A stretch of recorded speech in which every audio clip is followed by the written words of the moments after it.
research says that, you know, it takes about like 220 times for the ear to hear something and learn it. Like, it's like, so, but Bear's a really smart guy, you know, and I think that it would take a lot less than 220. So I'd give it a shot, you know? What's the difference there between stopping at a gas station and texting you, or just going to fill it up right there and go to Home Depot?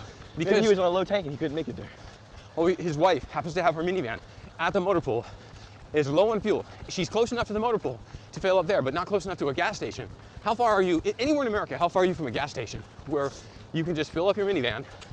And you know, if it's gonna be like that, like how many miles? Let's say it's a 10-mile round trip. It's a half a gallon of gas. You're gonna fill up your wife's car at my motor pool because you're too cheap to burn $2 of your own gas to drive her van to Home Depot. No, it's not that he needs the gas to get there. I think it's that he's like, I just spent my wife's card on Home Depot. When she asked me where did my paycheck go, you're like, oh yeah, I used it at work. No, you're like, no, I filled your gas tank up. You know, and I think that we've learned about this guy's character, and he doesn't seem like a hypocrite.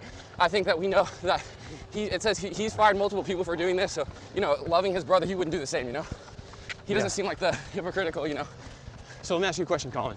You and Bear go into business together, or let's say you start a business and you hire, against your better judgment, you hire Bear to be your key player.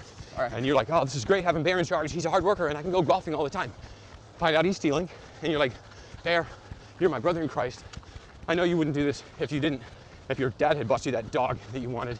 I understand what you're going through, buddy. I forgive you. Yeah. How many times are you gonna do that? You're gonna do this 70 times 7? You're gonna keep him around stealing from you? How long are you gonna do that before you say, you know what? I got a business to run. I got 120 families dependent on this company. I'm gonna have to fire him. Worst case scenario, you lose a tank of gas. One more tank of gas, one more warning that you give the guy. Research